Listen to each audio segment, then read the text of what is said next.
નમસ્કાર. ધોરણ 6 અહીંયા એક ભૂલ છે. વિષય છે વિજ્ઞાન, પાઠ 3 પદાર્થોનું અલગીકરણ. સામાજિક વિજ્ઞાન નથી, ટાઈપિંગ મિસ્ટેક છે.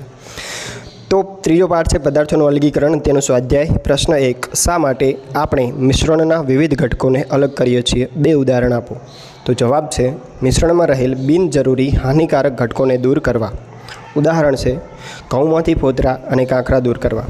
બીજું, મિશ્રણમાં રહેલ 2 કે વધુ ઘટકોને અલગ કરી તેને ઉપયોગમાં લેવા, જેમ કે દહીંને વલોવીને તેમાંથી માખણ અને છાશને ઉપયોગમાં લેવું. તો આ 2 એક્ઝામ્પલ છે મિશ્રણમાંથી આપણે શા માટે અલગ કરીએ છીએ તેનું. બીજું છે ઉપણવું એટલે શું, તેનો ઉપયોગ ક્યાં થાય છે? તો અનાજ કે કઠોળના દાણાની અંદર વજનમાં હલકા એવા ફોતરા અને કાંકરા મિશ્ર થયેલા હોય છે. તેમને અનાજમાંથી દૂર કરવા માટે શું કરવામાં આવે છે? ઉપણવું પદ્ધતિનો ઉપયોગ થાય છે. આ પદ્ધતિની મદદથી ખેડૂત અનાજ, કઠોળ, ઘઉં, બાજરી, જવ વગેરેમાંથી બિનજરૂરી ફોતરા અને કચરાને દૂર કરી ઉપયોગી ઘટક અલગ તારવે છે. અનાજમાં બિનજરૂરી ઘટકો હલકા હોય તો તેમને આ પદ્ધતિની મદદથી દૂર કરી ઉપયોગી ઘટક અલગ પાડી શકાય છે. પ્રશ્ન 3, રસોઈ કરતાં પહેલાં કઠોળમાંથી ફોતરા તથા રજકણોને તમે કઈ રીતે દૂર કરશો? જવાબ છે રસોઈ કરતાં પહેલાં કઠોળને પાણી વડે ધોવામાં આવે છે. રજકણો અને ધૂળ હલકા હોવાથી પાણી પર તરે છે, જેને પાણી દૂર કરી અને અલગ કરી શકાય છે. આ રીતે અનાજને 2-3 વખત પાણી વડે ધોવાથી તેમાં રહેલી અશુદ્ધિઓ દૂર થઈ જાય છે અને ત્યારબાદ તેને રાંધી શકાય છે. પ્રશ્ન 4, ચાળવું એટલે શું, તેનો ઉપયોગ ક્યાં થાય છે? તો મિશ્રણના 2 ઘટકો અલગ અલગ કદના હોય, કદમાં એટલે કે સાઇઝમાં અલગ અલગ હોય, તો તેને ચાળણીની મદદથી દૂર કરી શકાય છે, અલગ કરી શકાય છે, જેને ચાળવું કહે છે.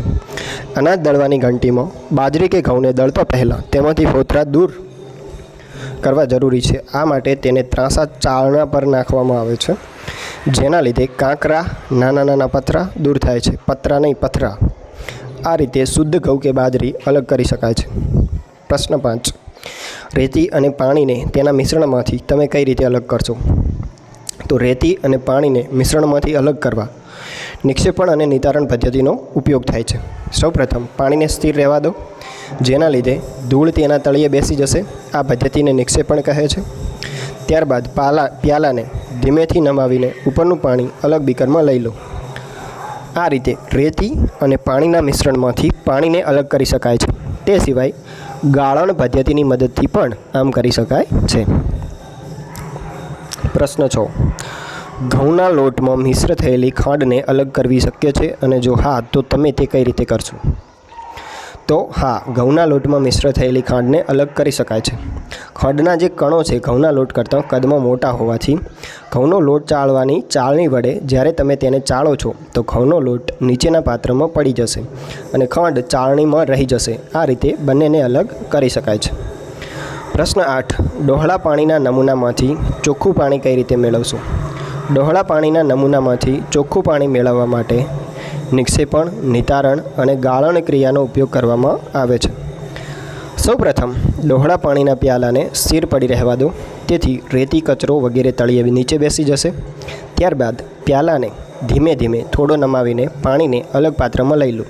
ત્યારબાદ તે પાણીને ફિલ્ટર પેપરની મદદથી ગાળી અલગ પાત્રમાં લઈ લો. આ રીતે તમે ત્રણેય પદ્ધતિનો ઉપયોગ કરી સ્વચ્છ પાણી મેળવી શકો છો. પ્રશ્ન 8, ખાલી જગ્યા પૂરો.